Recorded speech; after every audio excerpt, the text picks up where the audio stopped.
Bonjour, soyez les bienvenus dans l'espace des livres et les plaisirs de Marc Page, votre invité, mu par l'amour des livres et piqué au vif par le défi que lui lance son amoureux. Elle s'inspire de ses auteurs favoris pour imaginer ce feel-good qu'elle met en ligne et imprime quelques exemplaires. Avec un brin de culot et beaucoup d'audace, elle floque sa voiture aux couleurs du bonheur et sillonne les routes des librairies bretonnes, non pas pour vendre des cigares, ça c'est son vrai métier au quotidien, mais pour faire connaître son texte. Des centaines de kilomètres et autant d'algorithmes plus tard, elle est repérée par Stéphanie et Florence, d'ailleurs qu'on salue, des éditions J'ai lu, qui prennent sans hésiter le chemin de Rennes pour la rencontrer. Son blog, attention, notez-le, le petit cahier d'Angéline.wordpress.com. Il s'agit d'Angéline Michel. Elle nous présente son premier roman, Le goût du bonheur, aux éditions J'ai lu, qui d'ailleurs, on en profite également pour saluer et remercier Marie, qui se reconnaîtra et qui, sans elle, cette interview n'aurait pu se faire. Angéline Michel, bonjour et bienvenue dans la chronique de Guillaume Sautet. Bonjour, merci. On est ravis de vous avoir.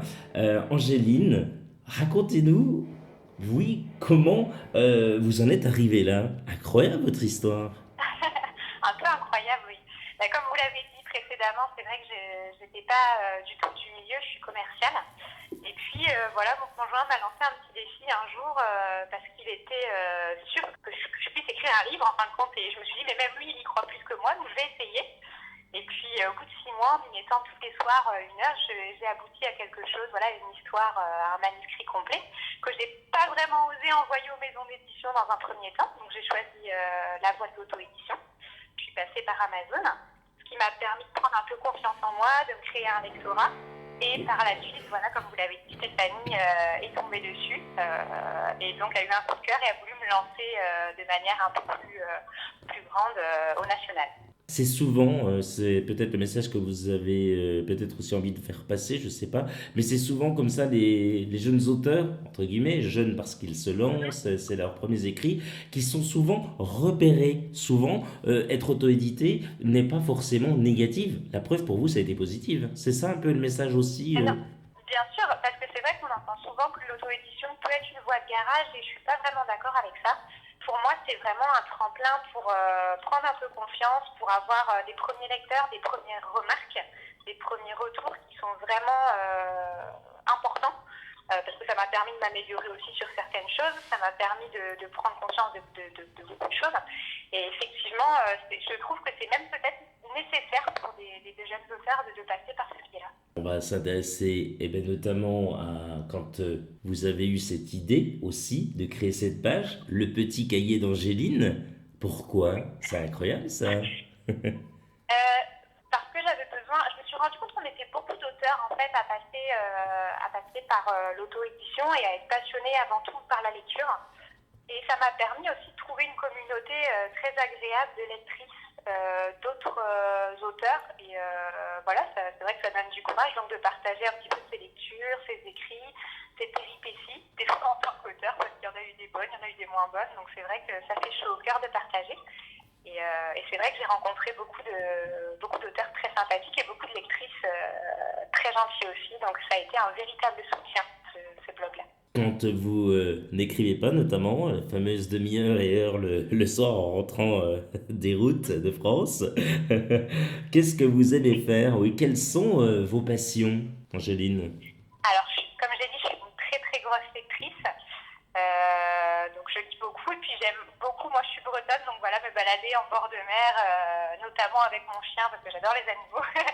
Donc voilà, de grandes balades, des randonnées, des choses comme ça. La nature me plaît beaucoup. Quelques voyages aussi? Vous aimez voyager, par Oui, exemple? j'adore les voyages, j'adore l'évasion, et puis c'est vrai que c'est propice. Voilà, je pense que la lecture et le voyage, c'est très proche. Quelque part, c'est de l'évasion, c'est le fait de se remettre en question, de découvrir des choses nouvelles, et ça me plaît beaucoup. Le dernier voyage, c'était lequel, tiens, par exemple? Là, je suis partie en Sicile il y a quelques semaines, Ah, excellent ça. toujours Sicile. en Italie. Voyage en Italie. Non, c'est bon, j'arrête. Nous sommes chez vous, avec vous, et on se dirige vers votre bibliothèque. On est face à elle, et celles et ceux qui vous écoutent aujourd'hui également. Qu'est-ce que l'on va y retrouver à l'intérieur de celle-ci? Alors, je vais avoir un peu de tout. J'aime beaucoup alors le feel good, forcément.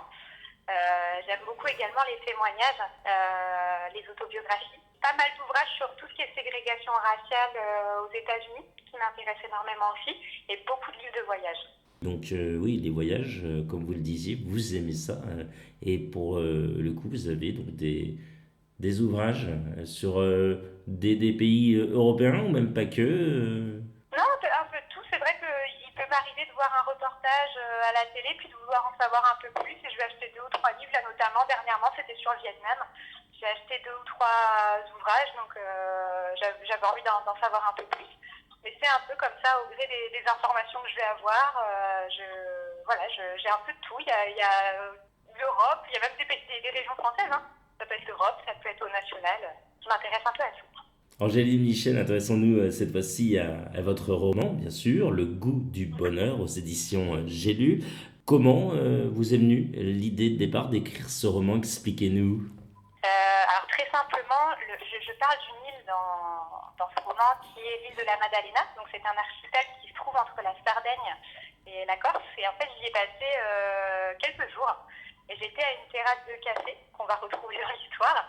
Et j'ai vu en fait la serveuse et le bijoutier faire des allers-retours incessants, rigoler ensemble, etc. Il y avait une véritable complicité. Et c'est né un peu comme ça, voilà, de mon imagination, d'une petite scène en fait. C'est offert à moi et puis voilà, en brodant un petit peu, c'est devenu le roman tel que vous connaissez aujourd'hui.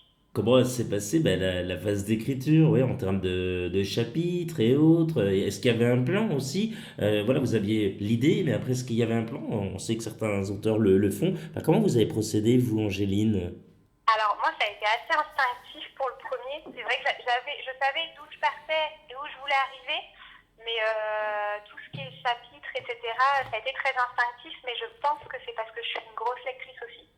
Donc j'ai dû incorporer malgré moi des règles, des choses que j'ai retrouvées après en m'intéressant à l'écriture. Mais oui, c'est un peu, oui, ça a été un peu tout seul. J'ai pas vraiment eu de plan, de chapitrage, de choses comme ça quand j'ai écrit ce premier roman. Pour donner envie à celles et ceux qui vous écoutent une nouvelle fois, racontez-nous, oui, en quelques mots, cette folle histoire que va vivre notamment Valentina et Laure. Et on rappelle, hein, vous nous embarquez du début jusqu'à la fin avec vous. Bravo Angéline. Merci. L'histoire, alors, c'est très simple. On a 2 personnages principaux. Le premier, c'est Laure, qui est journaliste très carriériste à Londres et qui a tendance un petit peu à s'oublier, en fait, par rapport à son travail. Donc, elle vit très seule. Et de l'autre côté, nous avons Valentina qui habite sur une petite île sarde et qui est serveuse et elle qui n'a pas vraiment d'aspiration dans la vie. Elle elle n'attend pas grand-chose du futur, elle est un peu perdue, un peu dans une période transitoire de sa vie. Et ces 2 femmes n'ont rien en commun. Et pour autant, une simple photographie va bouleverser leur existence à toutes les 2. Après, qu'est-ce qui va se passer? Ben, on n'en dit pas plus. Pour cela, rien de plus simple. Vous allez dans toutes les bonnes librairies, où que vous soyez, en France, à l'étranger. Vous allez pouvoir retrouver Le goût du bonheur de notre amie Angéline Michel. Et c'est aux éditions J'ai lu, je vous le recommande. C'est, eh bien, on peut le dire, mon coup de cœur de ce mois d'août. Vraiment, je me suis régalé. J'espère que vous aussi, vous allez vous régaler. Donc, un bon coup de cœur. Quels sont vos projets pour la suite? Et continuer d'écrire. Ça serait bête de s'arrêter en si long chemin. Maintenant que je vois que j'ai beaucoup de retours de lecteurs qui ont passé des bons moments et c'est vrai que c'est assez gratifiant quand on sait que les gens ont plaisir à vous lire. Donc là, j'ai rendu mon second manuscrit juste avant l'été à la maison d'édition. Et puis, normalement, ça sera un par an maintenant. Et puis, en espérant pouvoir en vivre un jour de l'écriture. Ben, on espère, c'est tout le mal que l'on vous souhaite. Petit indice pour celles et ceux qui sont avec nous, peut-être qui nous rejoignent. Au niveau là, vous avez envoyé le prochain manuscrit. Il sera question de quoi en quelques lignes, bien sûr, hein, sans tout dévoiler ni spoiler, hein, c'est pas le but. Hein. J'ai pas le droit encore de le dire. Oh non! Désolée, faudra patienter encore un petit peu. Bon d'accord, Mais ok. j'en dirai un peu plus dans quelques semaines si voilà, vous avez donné le nom du blog. Si ça vous intéresse, il y aura quelques indices d'ici quelques Ah, et ben on va rappeler le blog. C'est Le Petit Cahier d'Angéline, donc tout attaché. Le Petit Cahier d'Angéline, DANGELINE, .wordpress, WORDPRE2S.com. Le Petit Cahier d'Angéline.wordpress.com, c'est son blog. Allez y faire un tour, ben vous aurez toutes les informations concernant ce deuxième roman qui est pour l'instant bien caché, bien cadenassé dans cette fameuse maison d'édition qu'on remercie une nouvelle fois parce que vraiment c'est la première fois, hein, on le dit. C'est ben, l'une des premières interviews que l'on fait ensemble, beau partenariat avec la maison d'édition J'ai lu et on en est ravis. Une belle complicité est née avec Marie une nouvelle fois qui se reconnaîtra. Bonne minute sympathique tout en douceur avec vous Angéline. Plutôt film ou série? Série. Ah bien. Bah tiens, la dernière série que vous ayez vue, par exemple. Là, c'était Les Demoiselles du téléphone. Citez trois mots qui, selon vous, définissent la ville de Rennes. Alors, la ville de Rennes, alors c'est pas là où j'habite, hein. Mais je dirais attractive, dynamique et ville où il fait bon vivre. Et on salue bien sûr nos amis bretons s'ils nous écoutent. La musique dont vous êtes capable d'écouter en boucle, c'est laquelle? C'est un album, ça serait l'album d'Alt que je mets très régulièrement le matin quand je pars au boulot en voiture et je peux l'écouter en boucle des heures et des heures. Ça peut énerver les passagers, mais moi j'adore.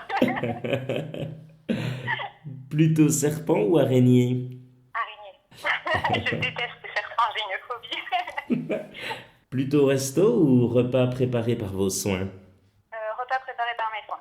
Ah, excellent. On va bien manger chez vous, Convivial, je Angéline. trouve. Spécialiste dans quoi alors, plutôt, Angéline?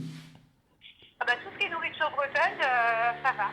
Bien, elle se Les débrouille. cabanes, les galettes, Enfin, Angéline, si vous aviez un rêve, ce serait? J'aimerais bien, dans ma vie, passer 1 an ou 2 ans à l'étranger, vivre vraiment immergée dans une culture totalement étrangère. Ça serait chouette, j'aimerais bien le faire une fois dans ma vie. Angéline Michel, rappelons que vous êtes l'auteur de Goût du bonheur aux éditions J'ai lu. Merci d'avoir accepté l'invitation de la chronique de Guillaume Sautet. Bah, c'est moi, merci de m'avoir invité. Et vous revenez pour le prochain, le deuxième. Il n'y a pas de problème. Rendez-vous très prochainement pour un nouveau numéro et de nouvelles aventures littéraires. Comme toujours, prenez soin de vous. Bonne lecture. Salut.